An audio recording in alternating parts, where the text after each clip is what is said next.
This video is sponsored by the War Troops 1944.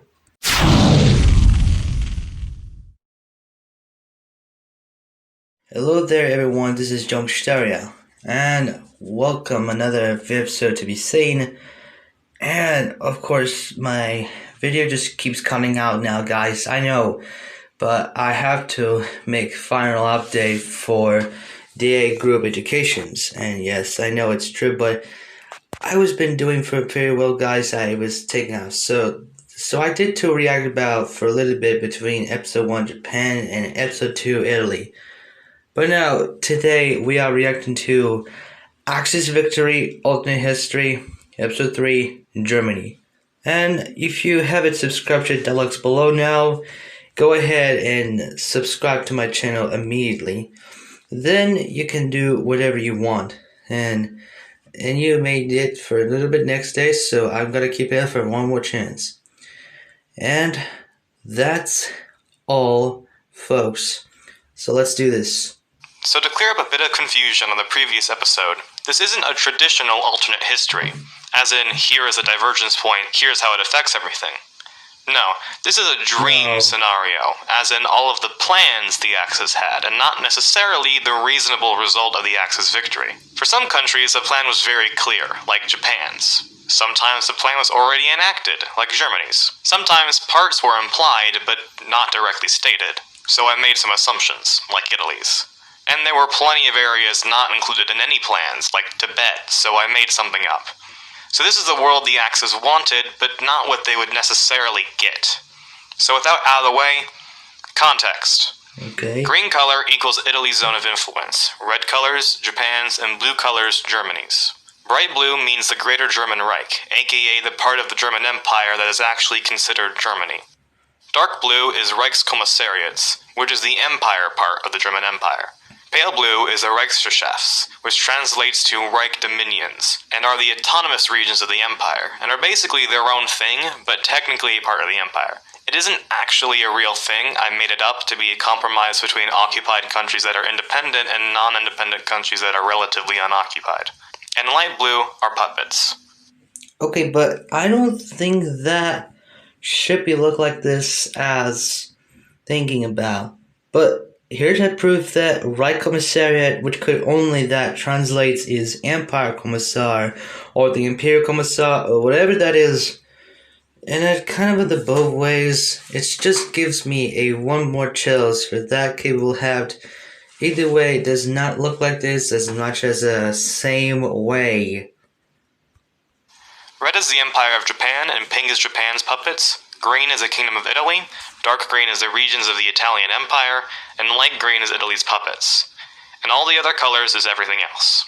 With that out of the way, Axis Victory, Alternate History, Part 3, Germany. Uh-oh. Germany started its first conquest in 1938 when it annexed Austria, but it is hard to call it a conquest because it just sort of happened. It went something like this. Hey, Austria, said Germany. Yes, Germany, said Austria. Can I have you? Asked Germany. Sure, said Austria. Well, okay then. But why did this happen? Well, Germany really liked Germans. Austria is German, so Germany should have Austria. Okay. But guess who else is German? Czechoslovakia. Okay. Or at least some of it. This part called the Sudetenland. So Germany took that too after a minor international crisis. Then sometime later took the rest of Czechoslovakia. Sudetenland was brought directly into Germany, Czech was added to the Reich as a protectorate, and Slovakia turned into a puppet. But Germany wasn't done, and took more territory from Slovakia, giving it to their new friend, Hungary, in the First Vienna Award. Oh. Well, that was fun, said Germany. Who should I defeat next? The war. So Czechoslovakia wasn't important enough for the Allies to go to war over, but for some reason Poland was. So when Germany invaded Poland to take back old lands, plus the rest of Poland, the Allies were like, whoa dude, don't do that, and went to war. But Germany had another friend, the Soviet Union, and they invaded Poland together, and now Germany had stuff. Specifically North Poland in Germany and South Poland as another protectorate of the Reich. The Soviet Union took East Poland. Now to take out that pesky France. France dies. The invasion was going to be a difficult one, because France had one of the world's strongest defenses, the Maginot Line. Oh, yeah. Considered impenetrable and impossible to get through. So Germany went around it. Okay. Using a fancy new war move called the Blitzkrieg, which is essentially throw a bunch of tanks at them until they surrender. And surrender they did, as Belgium, the Netherlands, and Luxembourg were occupied super fast. Whoa, said Britain. That was super fast. And France would have said that too, but unfortunately it was invaded. Okay. And now it was two Frances, the occupied North and puppet South. Well, there might be a third France lurking somewhere. Also, this was annexed by Germany and this by Belgium. Belgium and the Netherlands became at first Reich Commissariats, but later would join Germany as more protectorates. Luxembourg was just annexed outright. Then Germany invaded Denmark and Norway, and it's our first Reichswehrschaft. Oh. Except not now, but they will be when the war is over. Then Germany suddenly remembered that the UK was a thing, so threw a bunch of planes at it. Yeah. Hey, it's the second Vienna Award, and Romania had to give this piece to Hungary and this piece to Bulgaria. And Bulgaria and Romania are now Germany's allies, even if one of them doesn't like it. The war gets more. Hitler was tired of throwing planes at Britain and said, do Operation Sea Lion. But my Fuhrer, Operation Sea Lion is unlikely to work, and we would just be killing Germans unnecessarily. Do it anyways. So they did it anyway. Oh. But the Germans colluded with Oswald Mosley and the British fascists, Oh, yeah. and the king who was sympathetic to Germany but abdicated and wasn't king anymore, to create a civil war. England was in chaos, and the Germans swooped in to take it over. And also Ireland. Both would eventually become Reichswehrs. Well, now that that's over, said Germany, let's take over Yugoslavia. Hey, Balkans, you want to help take over Yugoslavia? Sure. Said the Balkans. You want to help us, Italy? Said Germany. Okay, but only if we take out Greece, too. Sure. So the whole gang took out Yugoslavia and Greece. Hungary expanded a bit, Bulgaria took some stuff, Germany got some as well, and Italy would either annex or puppet the rest. Meanwhile, Japan was off doing things. Okay. You know, said Germany, this is all great territory, but I want more. Hey, Soviet Union, what is it, Germany? Die. And Germany invaded the Soviet Union. Germany did this in multiple ways. Invade the Middle East, then move up to the Caucasus, use Japan to distract troops at the Far East, Finland was helping now, and they just invaded from the border. Without the UK to worry about, and actually using suitable equipment for Russia's climate, Germany had successfully taken it over. So, the Balkan region in Belarus was turned into a Reich Commissariat Ostland, expanding east and eventually getting added to the Reich. Ukraine and the surrounding area was turned into Reich Commissariat Ukraine. Caucasus and north of the Caucasus were turned into another Reich Commissariat. The west part of the Stan region was turned into Reich Commissariat Turkestan, and the other half became Reichswehrschaft. Finland took Karelia and Kola. The remainder of Russia west of the Ural Mountains became Reich Commissariat Moscow, and east of the Ural Mountains became another Reichswehrschaft. And Russia passed this random line on the map between Germany and Japan became the Siberian Republic. The Middle East was covered in Italy's episode, and Iran was pretty much left alone. France dies again. So after that crazy battle with the Soviet Union, Japan continued to do stuff in Asia. And Germany sat pondering what to conquer next. I know, Africa. Hey France, can we use your African territories to invade the rest of Africa? I lost them, said France. You what?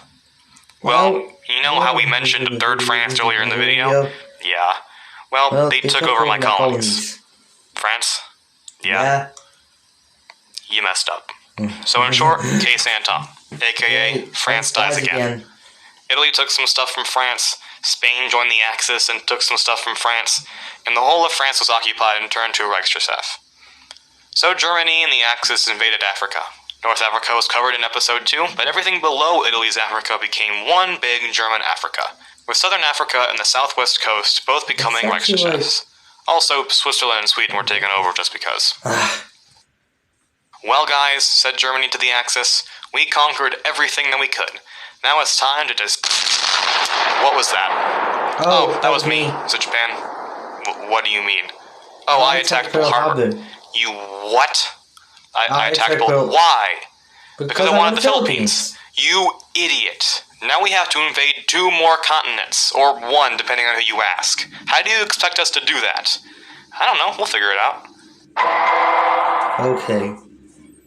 So from going to Russia to Alaska, from Norway to Iceland to Greenland to Canada, the Axis invaded America, promising autonomy to anyone who supported them, including Native Americans, Quebecois, white supremacy groups, and pseudo-fascists, inventing the nuclear bomb first and any other deus ex machina they can think of. The Axis took over the Americas. Japan took over the places I talked about in episode 1. Quebec became a Reichsgesellschaft along with the eastern Canadian provinces. The American Northeast, South, and Texas all became Reichsgesellschafts as well. The rest of the US and Canada became puppets. Greenland, Iceland, and old European territories in the Caribbean all became Reich commissariats. And Argentina, Brazil, and Bolivia became fascist and divided Uruguay and Paraguay. Okay. So, that is the new Axis world. Maybe the Nazis eventually found something else to conquer. But there was something in the way. Japan and Germany were not really the best of friends. They still had some conflicting claims, and maybe would go to war over it. But who would win? I'll leave that up for you to decide. And maybe it'll be a story for another video. Okay, so, yeah, I guess that's all for this. So I think that Germany wins for the final battle against the Empire of Japan, which could only to go to war. And that I will vote Germany for Later Day. So I hope you guys enjoyed my video. Subscribe to my channel, share, like, and comment. Please leave a like and subscribe. So I will give you for the final day since I overconjured, so I can't record my own better camera now. So I decided to keep with the iRecorder right now. So yeah, I'll see you guys in the next video. Jung Stereo is out, and thanks for watching. Yeah.